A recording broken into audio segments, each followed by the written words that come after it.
Stephen, are we online again?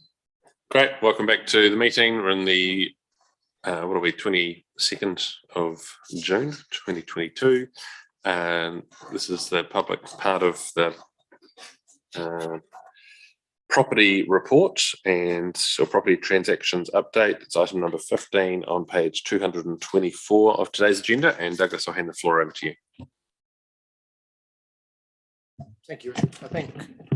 I think most items are reasonably self-explanatory, and I just maybe just take questions might be easiest for all. Great, thank you. Are there any questions on this part of the report? Yes. Mark. Favourite question. I see we're now tagging Reed's Pit with a subject to some work's been completed. Are they likely to be completed by the end of the month?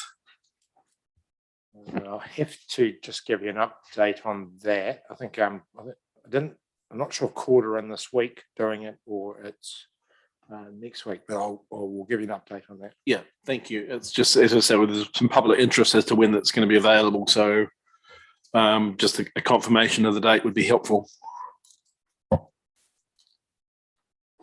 Is there anything further? Nicole. So the Rolleston dump station get underway once the NZMCA dump station units arrive. So what is the exact location of that we're talking about? I mean, it has been asked at the Rolleston Residents Association where it was, and we basically say it's iZone area, but if we've got an actual location address would be good to pass on. I don't know why they need it, but Yep, we certainly do. It's on Link Drive as you come off Hoskins Road. There's that lay-by we've got in there where we used to have an information signage area. So there's a good spot that people can pull in and connect up to the point and into the reticulated sewer. So yeah, we just thought we'd wait until we had it running before we got too excited about the exact location for people. okay, thank you.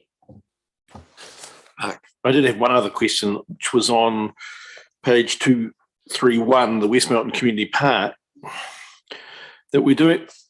Barrier Free are being asked to do an accessibility site review prior to it being open. But I thought the process was that they did an accessibility review on the design stage rather than the as-built stage. Or is this an additional review?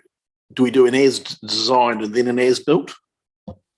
Yeah, we would have done. We did do some accessibility work as part of the initial design, but we are doing a complete accessibility review of sites over the district. So while we're doing other parts of the West Melton site, we're just doing this area at the same time. So it's just getting a consistent theme, make sure we've covered all areas, or in theory, nothing should show up. But remembering also too, we installed the skate elements 12 months ago, and they won't have been reviewed to the standard. So that's included too. But is it, I'm just struggling to understand, is it part of our process that at the design stage we get a preliminary accessibility review done? I thought that was how we were working.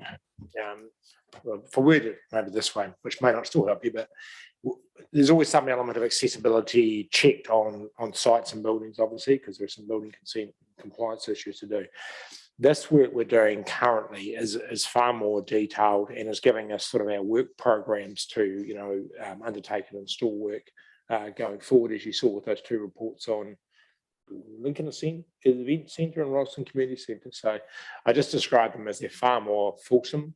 And as I said before, there's an area there which we just won't have done enough of a review from an accessibility perspective in that skateboard park, and that's why they're doing the whole site. Thank you. I'm pleased that we're doing the review. I was just trying to ascertain that with the sort of a second, not an only. I mean, I don't disagree with you that it'd be useful if we'd done it all right at the start, but sometimes, and this is what we find with some of the build things, there are some really good ideas that, like defining the outlines of door frames so people don't kick them as they walk through them. They're real simple things, but actually don't often always pick up on them in your design because they're quite more of a detail issue. So. Thank you. Mover and seconder for receiving this property transactions update. Malcolm Murray, thank you. All those in favour say aye. Against, declare it carried. That brings us to the end of the public part of today's council meeting. I thank those that have attended or watched or reviewed this meeting and declare this part of the meeting closed. Now moving to PX, and Mark and Deborah, thank you. All those in favour say aye. Against, declare it carried. And we'll just wait for the live stream to stop before we move into the PX portion of the property update.